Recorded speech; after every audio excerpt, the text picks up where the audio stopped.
is used to join two sentences, two clauses, more than two words. So there are two main clauses are there. So first is coordinate conjunction. First is coordinate conjunction, यानी conjunction दो प्रकार के होते हैं mainly. सबसे पहले क्या होता है कोऑर्डिनेट कंजंक्शन। कोऑर्डिनेट कंजंक्शन को हम एक नाम से जानते हैं कि वो प्रिंसिपल क्लॉज में होता है, प्रिंसिपल क्लॉज में होता है। और प्रिंसिपल क्लॉज को जो है मुख्य क्लॉज के नाम से भी जानते हैं, यानी आप लिख सकते हैं इसे मुख्य क्लॉज, मुख्य संयोजक, मुख्य संयोजक। और उसके बाद में दूसरा आपका आता है सबऑर्डिनेट कंजंक्शन। सबऑर्डिनेट को गौण कहा जाता है, गौण या आश्रित, आश्रित, आश्रित संयोजक। संयोजक दो प्रकार के होते हैं, यानी कंजंक्शन दो प्रकार के होते हैं। एक पहला जो अपने आप में मुख्य संयोजक होता है, मुख्य जोड़ने वाला होता है। और दूसरा क्या होता है, दूसरा ऐसा होता है कि आश्रित उपवाद होते हैं, यानी ये कंजंक्शन इस प्रकार के कंजंक्शन होते हैं जो तो समान वाक्यों जो जिनका अपना पूर्ण अर्थ अलग अलग होता है और दोनों की फाइनाइट वर्ब होती है, उनको जोड़ने का काम करते हैं। यानी इस सेंटेंस में आप देख सकते हैं, इस प्रकार में आप देख सकते हैं कि ये चार प्रकार का दिया गया है। कोऑर्डिनेट कंजंक्शन जो है भी चार प्रकार का है। कम्युलेटिव कंजंक्शन, कम्युलेटिव कंजंक्शन एक प्रकार का कंजंक्शन होता है जो सिर्फ और सिर्फ जोड़ बताने का काम करता है। When you are going to add two sentences and it's the sentence gives the respective meaning in a positive way. अगर वो पॉजिटिव वे में सेंटेंस मीनिंग देता है तो वो ऐड करने का जो काम करता है वो आपका होता है कम्युलेटिव कंजंक्शन, यानी एंड। जैसे एंड की बात कर सकते हैं, यहाँ पर मैंने लिखा हुआ है एंड। एंड एक प्रकार का कंजंक्शन है जो सिर्फ और सिर्फ दो क्लास को, दो सेंटेंस को या मोर देन टू सेंटेंस को जोड़ सकता है।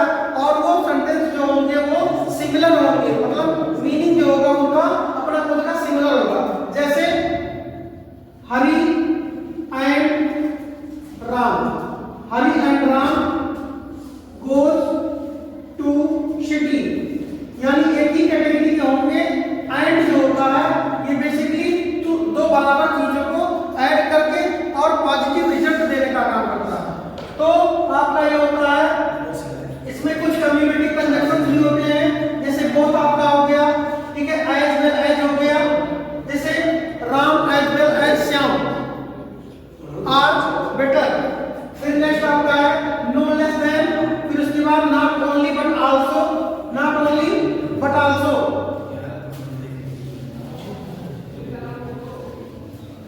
जैसे एग्जांपल के रूप में आप लिख सकते हैं he is not only, he is not only a thief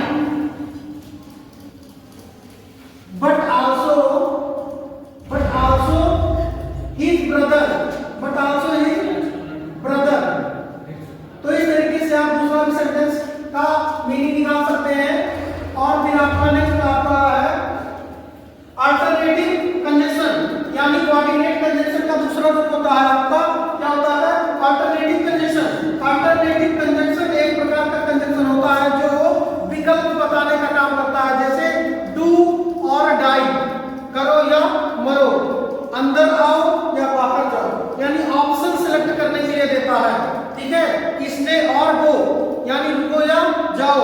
तो यानी ऑप्शन पहला क्या बताता था, जोड़ बताने का काम करता था, तो कैटेगरी को आपस में जोड़ने का काम करता था। कौन सा कंजंक्शन, कोऑर्डिनेट कंजंक्शन का कम्युलेटिव। और कोऑर्डिनेट का दूसरा आपका होता है अल्टरनेटिव। अल्टरनेटिव जो होता है अल्टरनेट आंसर बनाता है। ठीक है, जैसे either or, neither nor, otherwise, else, यानी इतने ऑप्शंस होते हैं जो आपको सेलेक्ट करते हैं ऑप्शन। जैसे neither, Reema, nor her sister, attend the party, attend this party.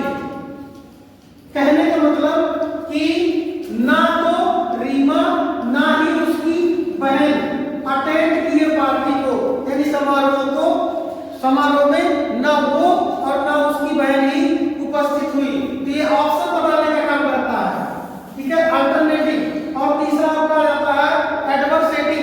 Adversative जो होता है ये अपोजिशन बताता है, निगेटिविटी प्रदान करता है, जैसे बट मींस लेकिन, या स्टिल कह सकते हैं, स्टिल, या यद्यपि फिर भी नहीं, ठीक है।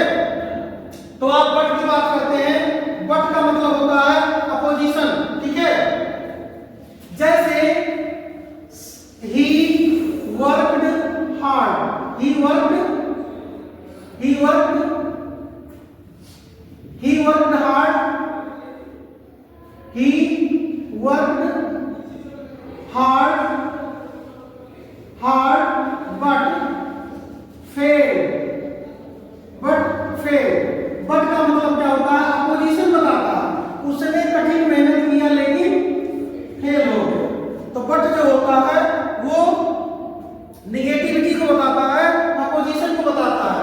जैसे वो स्कूल आया लेकिन स्कूल बंद था, है ना, he came to school but school was closed, ठीक है।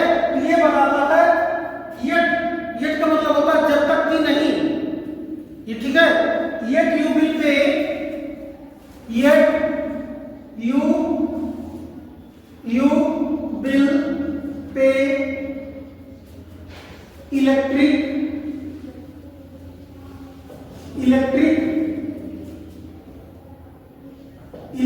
bill connection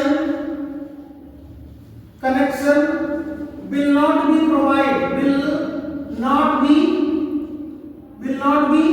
provided। तो कहने का मतलब है कि yet मीन्स होता है जब तक कि नहीं आप बिजली का बिल भुगतान करते हैं तब तक आपको बिजली का कनेक्शन नहीं मिलेगा, यानी yet का प्रयोग होता है। yet एक प्रकार का कोऑर्डिनेट कंजक्शन है जो एडवर्सेटिव कंजक्शन की कैटेगरी में आता है। और चौथा होता है परिणाम बताने के लिए, यानी ये रिजल्ट बता देता है, रिप्लाई बता देता है कि वो पास हुआ, यानी पहले वाक्य का दूसरे वाक्य में अर्थ होता है। जैसे you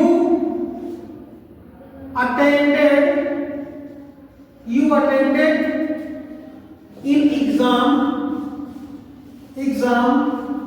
so you passed, है ना, you passed। आप परीक्षा में उपस्थित हुए इसलिए आप पास हुए। तो कहने का मतलब यह है कि पहले वाक्य का परिणाम दूसरे वाक्य में होना जो होता है ये इलेटिव कंजक्शन होता है, बताता है। जैसे as hard you are advised you have to obey all the instructions, है ना, all the instructions, यानी जैसा कि आपको आदेश दिया जाता है आप सभी सूचनाओं को, सभी निर्देशों का पालन करेंगे, ठीक है। फिर आपका होता है सो मैंने बता ही दिया है। तो ये आपके, फिर से मैं एक बार रिपीट करता हूँ, कंजक्शन जो होता है बेसिकली दो प्रकार का होता है, कोऑर्डिनेट कंजक्शन और सबऑर्डिनेट कंजक्शन। कोऑर्डिनेट कंजक्शन जो होता है मुख्य क्लास होता है, इसको हम प्रिंसिपल क्लास के रूप में भी जानते हैं। प्रिंसिपल क्लास जो होता है इंडिपेंडेंट क्लास होता है, जो अलग अलग स्वतंत्र वाक्यों को जोड़ने का काम करता है, जो अलग अलग वाक्यों का अपना खुद का अर्थ होता है। यानी आप इंडिपेंडेंट भी लिख सकते हैं,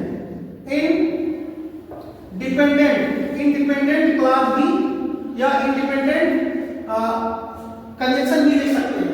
और ये चार प्रकार के होते हैं, cumulative, alternative, adversative and illative. लेकिन जो आपके सबऑर्डिनेट कंजक्शंस होते हैं ये अपने आप में स्वतंत्र नहीं होते हैं, एक सेंटेंस दूसरे सेंटेंस पर डिपेंड होता है, और दूसरा सेंटेंस अगर लिख दिया जाए तो उसका अपना कोई अर्थ नहीं होता। इसलिए दूसरे वाले को हम डिपेंडेंट क्लास भी कहते हैं, डिपेंडेंट कंजक्शन भी कह सकते हैं, डिपेंडेंट कंजक्शन भी कर सकते हैं। तो इसके एग्जांपल्स मैं बता रहा जैसे जैसे कुछ एग्जांपल्स इसके हैं, इसके एग्जांपल्स आपके दिए जा रहे हैं। जैसे इसके एग्जांपल्स हैं, इसके कुछ वर्ड्स हैं, जैसे आफ्टर हो गया, ऑल्दो, बिफोर, बिकॉज, व्हेन, ठीक है। जैसे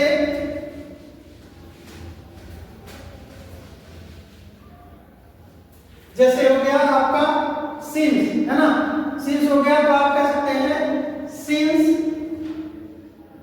you did not come, since you did not come, since you did not come, you did not find, यद्यपि तुम नहीं आए इसलिए तुम नहीं पाए, ठीक है। तो अगर तुम नहीं पाएंगे अगर लिखा है सेंटेंस में तो इसका पूरा मीनिंग नहीं निकलेगा, इसलिए क्योंकि ये सेंटेंस पूर्ण रूप से इस पर आधारित है। यानी कोई भी एक सेंटेंस जिनका अपना खुद का मीनिंग न निकल पाए, ठीक है, तो ये आप समझ लें कि ये सबऑर्डिनेट कनेक्शन होता है। जैसे जैसे you did not pass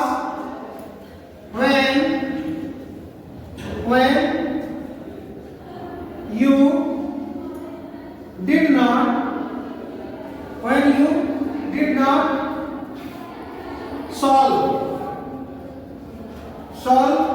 these questions। सो इस तरीके से बहुत सारे एग्जांपल्स हैं। ये आपका दूसरा वाला जो होता है ये इस पर डिपेंड होता है पहले वाले के सेंटेंस के हिसाब से। तो जो पहला वाला सेंटेंस होता है ये आपका जो होता है प्रिंसिपल क्लॉज होता है, और प्रिंसिपल क्लॉज होने की वजह से ये सेंटेंस जो होता है इस पर आधारित होता है। तो ये सेंटेंस आपका क्या हो जाएगा, सबऑर्डिनेट कंजंक्शन हो जाएगा, सबऑर्डिनेट क्लॉज हो जाएगा। और सबऑर्डिनेट क्लॉज जो होते हैं सबऑर्डिनेट कंजंक्शन को हमेशा रखते हैं, यानी सबऑर्डिनेट कंजंक्शन जो होते हैं वो सबऑर्डिनेट क्लॉज को बताते हैं, कोऑर्डिनेट कंजंक्शन जो होते हैं वो कोऑर्डिनेट क्लॉज को बताते हैं। So thank you students for this lecture. In the next lecture I will meet you for the new session.